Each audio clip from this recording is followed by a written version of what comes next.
Desperado na ang China mapatalsik sa pwesto si Pangulong Bongbong Marcos bago mag-2027.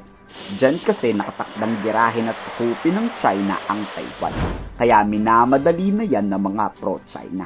Nakakabahala, di ba? Sa intelligence report kasing nakuha ng AFP, pinupondohan daw ng foreign countries ang papatalsik kay PBBM. Oo, tama kayong nang narinig. May nangingialam na ibang bansa sa gobyerno ng Pilipinas. Sino pa ba? Di ang China na yan. Wala pa ang katibayang nakikita ang AFP pero iniimbestigahan na daw yan. And we are checking all possible leads, especially when it comes to funding. If this were done by domestic or maybe even, for all we know, foreign groups, we're checking all possible leads. Hinamo naman ni Defense Secretary Gibo Teodoro sa Senator Amy Marcos. Bigyan mo ng pruwebang AFP na nagdodroga talaga ang Pangulong BBM. Ang militar na daw mismo ang kikilos magpatalsik dyan. Pero kung wala naman, hindi daw mangangailamang militar at Department of National Defense sa politika ng mga pro-Duterte at pro-Marcoses. You know, there's no worry from our side, no? Because we know it's a function of information.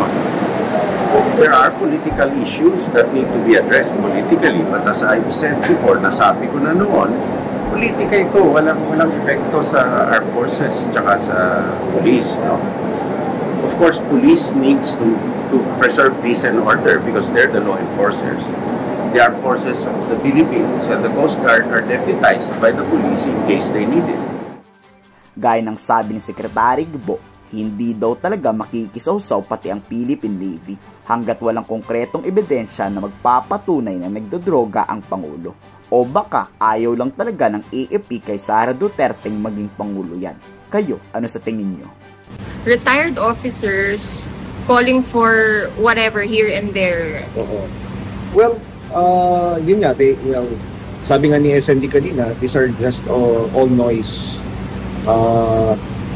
Pero sa atin po, we will still be of assistance to the Philippine National Police. Tuloy-tuloy po yung pag-assist natin sa kanila when it comes to maintaining the peace and order, especially during activities like this, yung rallies. The Chief of Staff has been very clear. The AFP will not involve itself in any unconstitutional activity, not during his watch. We do not engage in political disputes or allegations. This matter should be resolved through appropriate legal and institutional mechanisms and not public confrontation. And let us not forget the bigger picture. Huwag nating kalimutan, meron tayong kapitbahay na nais ang mga Pilipino ay mag-away-away at ang Pilipinas ay mawatak-watak. Kung totoo man na ang China ang nag-utos patalsikin si PBBM, talagang nakakabahala yan.